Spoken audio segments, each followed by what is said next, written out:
अस्सलाम वालेकुम, कैसे हैं आप सब लोग? I hope you all good and welcome back to my YouTube channel. और यहाँ पे सुबह-सुबह इन्होंने मुझे उठा दिया था। जन्नत आई इतना ऊँची-ऊँची आवाज़ दे रही थी, मम्मा उठ जाओ, बाहर पापा बुला रहे हैं, उठ जाओ। अहमद भी। तो उठ गई हूँ तो बाहर देखा तो माली आया हुआ था पौधे लगाने, जो हम लेके आए थे गाड़ी में ही रखे हुए थे। पूरी रात से ना बच्चों की वजह से बच्चे ख़राब कर देते हैं सारे, ऊपर से तोड़ मरोड़ देते हैं। तो वो पूछ रहे थे किधर किधर कौन सा पौधा लगाना है, ये इन्होंने लाइन वाइज रखे हुए थे कि ऐसे ऐसे लगा दे, सही है। तो मैंने कहा चलें, सही है, जैसे अच्छे लगते हैं लगा दें। और मैंने ये टमाटरों के भी 2 पौधे लिए थे और मिर्ची के भी लिए थे। और जहाँ से लिए हैं ना, वो वाला भाई कह रहा था कि ये सदाबहार मिर्ची है, इसमें गर्मी सर्दी ना मिर्ची लगती रहती है, पतली वाली भी और मोटी वाली भी। अब लेट्स सी, अभी पौधे लगेंगे, जब थोड़ा बड़ा होगा, ग्रो होगा, तो फिर देखेंगे इसमें मिर्ची लगती भी है या नहीं लगती। लेकिन उसने तो ऐसे ही बताया था। अभी माली सारे पौधे लगा रहा है, इनमें से निकाल निकाल के ना। और एक था इसमें मौसम्मी का, और एक मैंने अमरूद लिया था, एक रेड रोज़। सबसे पहले मैंने रेड रोज़ निकलवाया था, मुझे बहुत ज़्यादा पसंद है। और मैंने बैंगन का पौधा भी पूछा था। जब मैंने सबसे पहला घर इस सोसाइटी में हमने बनाया था ना, उसमें हमने बैंगन का पौधा इसी माली से ही लगवाया था। और माशाल्लाह उस पे इतने बैंगन लगते थे ना कि सबको तोड़ तोड़ के देती थी। और ख़ुद भी वो स्प्रे वगैरह और गंदे पानियों के नहीं ना होते, तो इतने ज़्यादा मज़े के बनते हैं। छोटे छोटे से ताज़े फ्रेश तोड़ के आप सब्ज़ी बनाएं तो इतनी ज़्यादा मज़े की बनती है, जिसने नहीं भी खाने होते वो भी खा लेता है। तो केमिकल फ्री होते हैं, शायद इसी वजह से मज़े के बनते हैं।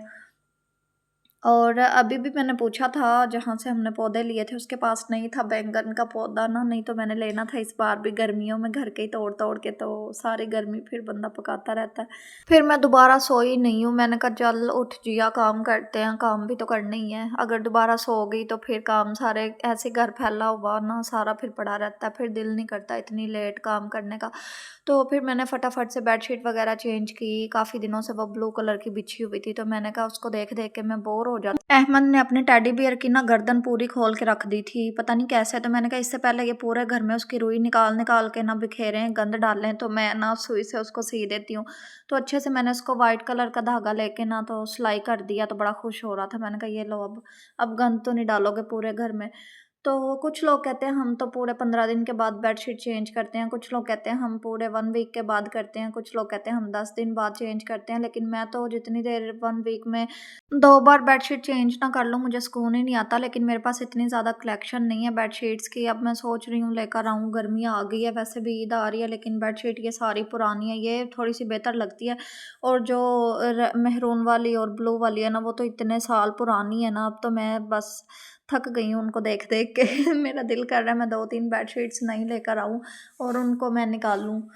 तो खैर उसके बाद ये काफ़ी दिनों से जो सोफ़े पे कपड़े पड़े हुए थे ना, मैंने कहा पहले इनको लगते हाथ में प्रेस कर लूँ। झाड़ू-शाड़ू मैंने सारा लगा लिया था और मैं आराम से ना किचन वगैरह करने के बाद बैठ गई थी कपड़े सारे इस्त्री करने। मेरे हस्बैंड के तो बस 2 ही सूट निकले इसमें से प्रेस करने वाले, बाकी सारे वॉश होने वाले थे। तो मैं सोच रही थी कि कपड़ों वाली को ना कॉल करती हूँ, ताकि वो सुबह-सुबह फर्स्ट टाइम आके ना सारे कपड़े धो जाए। और यहाँ पे अहमद के थे, तो मैंने कहा इसके सारे प्रेस करके, बच्चों के भी मैं घर पहनने वाले जो होते हैं ना सिलवटें, कपड़ों पे बहुत ज़्यादा मुझे बुरी लगती हैं। तो मेरे जब से बच्चे हुए हैं ना, जन्नत पैदा हुई है, उसी टाइम से ना मेरी यही रूटीन होती है कि मैं जब भी कपड़े प्रेस करती हूँ ना, मैं बच्चों के लाज़मी कपड़े, जन्नत छोटी थी उसके भी ऐसे ही करके मैं सारे रखती होती थी, घर पहनने वाले और बाहर आने-जाने वाले भी। और फिर ये 2 बच्चे हैं जो अब मैं माशाल्लाह से तीनों बच्चों के भी करके ही रखती हूँ कपड़े प्रेस। मैं ये नहीं कहती कि बस ऐसे ही तह लगाए और रख दिए सिलवटों से भरे हुए।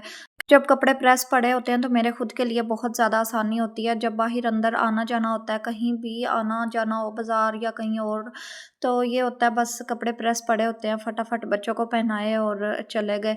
तो अभी मैंने वो जो तह लगा के सारे रखे हैं ना, वो थोड़े से मोटे कपड़े हैं, मोटी कॉटन है और मोटी लीलन है सर्दी वाली, और ये रेशमी भी मैंने कहा अब ये पहने नहीं जाते। इन सबको बिना वॉश हुए हुए थे अलमारी में रख देती हूँ। और फिर ईशा का टाइम था, देखें मुझे ये लैंप बहुत ज़्यादा अच्छे लगते हैं, गोल्डन लाइट। और ऊपर देखें इतनी बड़ी लाइट चल रही होती है, बस सोने के टाइम पे ना 11-12 बजे के करीब ये लैंप हम ऑफ कर देते होते हैं और सहरी टाइम में फिर चला देती हूँ। और अभी ईशा का टाइम था, खाना मेरे हस्बैंड ना बाहर ही गेट पे ही लटका गए थे। जब मैं रेंट के घर पे भी थी ना, तब भी वो कोई चीज़ बच्चों की या कुछ भी है ना, तो ऐसे ही लटका के चले जाते होते थे अंदर। इसलिए नहीं आते कि बच्चे फिर पीछे भागते हैं। उन्होंने ईशा की नमाज़ पढ़ने जाना था और फिर बच्चे कहते हैं कि हमें भी साथ लेके जाओ। और इसकी वजह से ना फिर वो गेट पे लटका गए थे और मैसेज कर देते हैं, कॉल कर देते हैं कि आके बाहर से ना ले लो, मैंने बाहर रख दिया खाना या कोई चीज़ जो भी मंगवाती हूँ घर की। बच्चों को बहुत ज़्यादा भूख लगी हुई थी, माश की दाल और तंदूर की रोटी मंगवाई थी। रोटी तंदूर की ना कोई 1 मंथ के बाद मैं आज खाने लगी हूँ।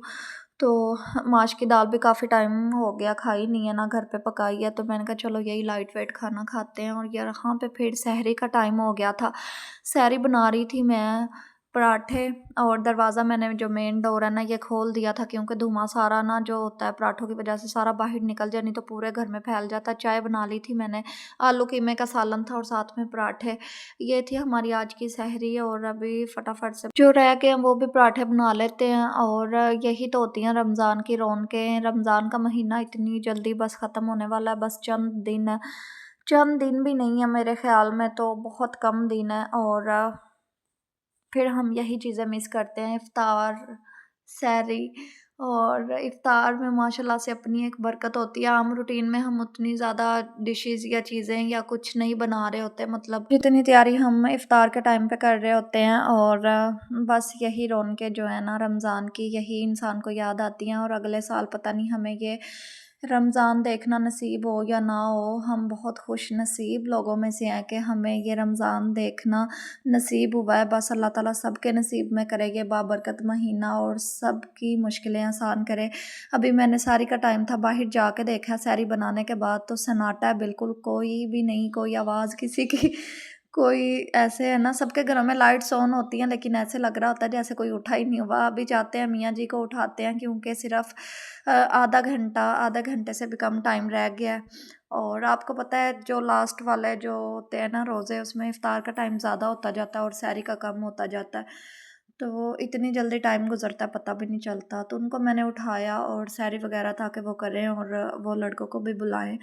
तो उसके बाद जी सुबह हो चुकी है। ये 3-4 दिन का कंबाइन व्लॉग होता है, 1 दिन का व्लॉग नहीं होता ये। और सुबह हो चुकी है, किचन वगैरह मैंने सारा क्लीन कर लिया। और अभी मैंने ना ये 2 कपड़े धोने वाले ब्रश मँगवाए हैं, एक मैंने हेल्पर को दे दिया और दूसरे पे मैं नेल पेंट लगाने लगी हूँ। वो इसलिए क्योंकि फिर ना हेल्पर ब्रश मिक्स कर देती है, एक कपड़ों के लिए अलग से रखा हुआ है और दूसरा मैंने जो रोटी के रुमाल होते हैं ना वो धोने के लिए ये मँगवाया। तो अब मैं इसके ऊपर नेल पेंट इसीलिए लगा रही हूँ ताकि ऊपर से ही ना उसको पता हो कि ये वाला ब्रश जो है ना ये कपड़ों को नहीं मारना, ये रोटियों के जो रुमाल है ना उनको धोने के लिए है और इसको अलग भी रखना है।